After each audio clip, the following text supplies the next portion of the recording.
just so happy for the opportunity, really, and just to embrace the role and what comes with the role. Just being a team leader, being the oldest guy in the room, being one of the oldest guys on the team.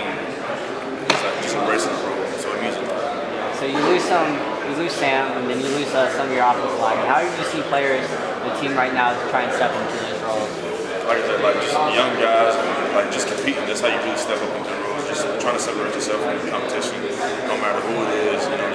Even if you're competing against yourself, it's always something you can always do. Just step into your role and just be a player. Yeah, and then just one last thing here. On your UNC page, it says your TikTok is Banana Brit. Just tell me how you came up with that username. Okay, so I used to carry around a banana with me all the time, just to eat. And then one game, I had brought it out on the field almost, and it ended up falling out. And I just just went crazy about it. So people just started calling me Banana Brit, and it just stuck with me. Thank you. Yes, sir. Who are some of the young players that have stepped up this summer that you've seen that improved over the summer? It's a lot. George Pettaway, Wyatt Hampton just came and he's learning a lot. DJ, Elijah Green stepped up a lot. For the receiver room, like I said, Kobe Pacehour, he's making a lot of plays. His routes are crisp. He's dialed in what we're trying to do. For the defense, I can tell they're all dialed in. We got Obi Aguna on the other side, and he's dialed in. Drake Boykins, Power Echo stepping into a big role. You can tell says having him under his wings. That's pretty much. There was a comment in the presser about this team being underrated. Would you agree with that? And how are you guys approaching this season as opposed to last season? You guys might have been a little bit overrated, as Coach Matt said. I would agree that we were overrated. We let that get to our head, and I could agree that we're underrated at the same time because we lost so many people like Sam Howell, who was that field general for us and such a big part of the offense. But being underrated is always just an opinion or a statement. So all we can do is just keep our head down and just keep grinding. British, how do you go from last year you being overrated, this year underrated? How do you keep that humble mentality going into the season? Just blocking everybody out doesn't mean just not reading the articles, not trying to feed them what the press is saying. Just staying the course the entire way and just finishing it out. Coach mentioned about the NIL meeting a guardrail. Yesterday, the commissioner also mentioned potentially getting Washington involved on putting regulations on your NIL on how much you potentially can make. Do you think there should be a regulation on how much you can bring home based on your play on the field? Be honest. I want to say no because it really is life changing. Because somebody could be in a certain predicaments. You never know what somebody's going to do. So I would say no. British, in what ways have you seen Josh's presence grow? It seemed like as a freshman when we would interview him, he was kind of mild-mannered, so to speak, but it seems now he's kind of taking ownership of a bigger leadership role. Josh has definitely been more vocal, and we've been on him about that because he's basically a player talking kind of guy, but which I like.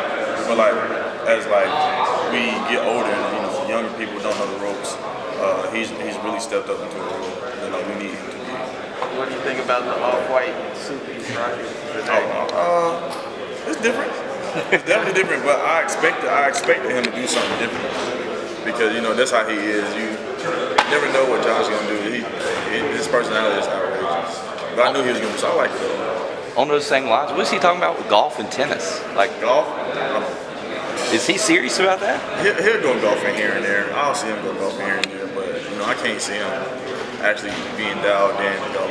When we went to Top Golf, he was actually pretty good, so I was kind of surprised. Was that like a recent outing for you guys, Top Golf? Like 2 weeks ago. Coach mentioned improved leadership. Can you talk about some things that were specifically done by the players to improve the leadership of the team? Can you say it one time? Can you talk about some things that were specifically done by the players to improve the leadership on this year's team compared to last year? Yeah, I would say the leadership committee, we get together a lot more than we did last year. And it's like we take more accountability in what we're doing. And focusing on what we need to do instead of what we haven't done, and it's taking a big toll. And Kevin Donnelly has helped us with that a lot. Thank you. What's it been like for you personally to kind of, you alluded to your journey up on the podium, but I mean, literally a year ago at this time, nobody was talking about what British Brooks is going to bring to the offense. And now, I'm assuming you're going to be the starter from day one, from game one going in. So how have you kind of processed all of that, Miss? Personally, a lot of ups and downs, just my journey overall. But for the past couple of months, I've just been trying to keep my head up and just staying out with what people say. Because then again, I haven't done anything. The season hasn't started yet, so I got a lot to prove. So that's how I've been going about it. How did you, I don't know if patience is the right word, but how did you bide your time there on special teams and being lower on the depth chart at running back? Like, what were the important things that you tried to think about, to keep yourself upbeat and not get discouraged by like playing time? And just having the people around you, honestly, it's the group around you. Like I had Devontae in my ear all the time. I had Mike in my ear all the time. Mike always taught me, you can always be yourself. Devontae taught me just put your head down and grind. My roommate Alex Nobles, he was the same predicament as me, and just going through it with him, it just made me push harder. And just just wait my turn, just keep grinding. Do what the team needs me to do. Your coach mentioned there's more accountability amongst the players. Can you think of a specific example of like somebody being held accountable during the offseason?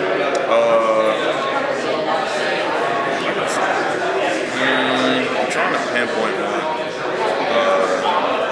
There was one the other day. It might be a little petty, but my boy Diego Pounds was trying to lose weight. We're in the cafeteria, and he can't have certain foods. He asked me to go up there and get him a piece of bread. I told him, I know it's tender, but you'll be all right for today. Just even though they're so small, but small things matter. You do the small things right. You can worry about the big things later. Just doing that leads to a whole bunch of different stuff. Thank you. What's it like for you to have somebody like AJ Blue in the program, Estonian guy, former quarterback,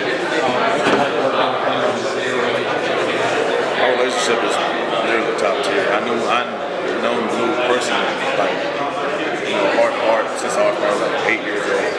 And so just coming up there and knowing that he's up there, better than me, and I can go to him whenever I can, it just makes everything 100 times better. When you break down the running back room, you're here, so you're right there at one. Behind you, who do you think's competing for that job? Or behind you? Honestly, don't know. Everybody is top tier. So honestly, just don't know. Okay. Who do you like in that? Who stands out in that room in terms of a freshman that stands out, makes a big play, or growth from someone who's been there a couple of years? I would say Bobby Green has had a hard growth. This spring was probably the best spring. Probably put together his best practices. George has made a lot of plays during the spring. I can't wait to see him more. It's pretty big, right? Yeah. What have you noticed differently in the O-line in the spring and into the summer?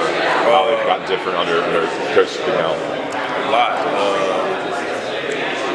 I would say Corey Gaynor has had a major difference. Okay. Just leading and bringing them all together every day after the lift. Corey Gaynor has a whole offensive line there doing extra. Whether it's I think they were doing 1,000 jump ropes or something like that. It's crazy. The whole offensive line was standing there just jump rope the entire time. And they don't it's not they're in a dual curve, they're jumping rope the entire time. And they're just bonding. So just bringing the offensive line together, he's done a tremendous job. As a former walk-on, did you ever have an aha moment when you got to college? When you realized that you could play at this level? Oh yeah, of course. I think it was one of the first padded practices I had, or just I already felt personally, in my heart that I could. And then once I did it, it was I knew I could do it. Coach talked about passion, toughness, and accountability, and that maybe that was lacking in the games at State and Pittsburgh, and made a difference. What do you think were the intangibles that were missing in those games and in the bowl game? I would say in a bowl game, probably passion, a lot of passion.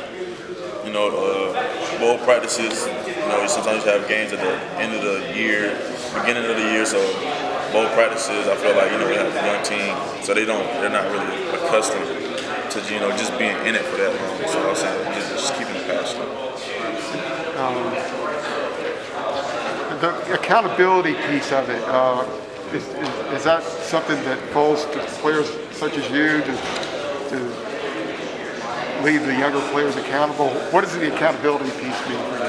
That means a lot. Just keeping somebody accountable, wherever it's just, you know, in the weight room, somebody skipping a rep. You want to skip a rep in the field, you know. That's why, you know, some games we couldn't finish. So just keeping us accountable, you know, into the details. How is the mentality of this season going to be different? Because last season there was all the hype, top 10, all that sort of stuff.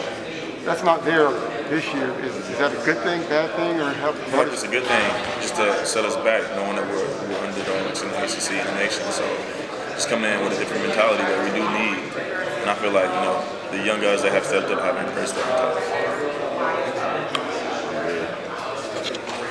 Appreciate you, man. Good luck this year. Thank you. I'm rooting for you, bro. I'm rooting for you. We have a couple questions.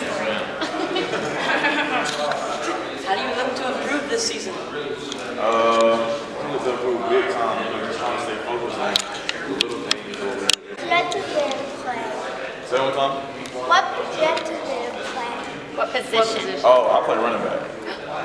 Oh. That's what my dad did. If you wanted to give advice to kids who wanted to one day be in your position, what advice would you give them? Just stay in school, grind hard as you can until you can't no more. And when you can't no more, keep going. Because you can never top. You can never top what you're doing. That's some good advice right there. Good advice. Yeah? What if you don't like school? I don't like school either, but hey, you gotta do it. That's the thing. I like school. You gotta love it. That's a good thing.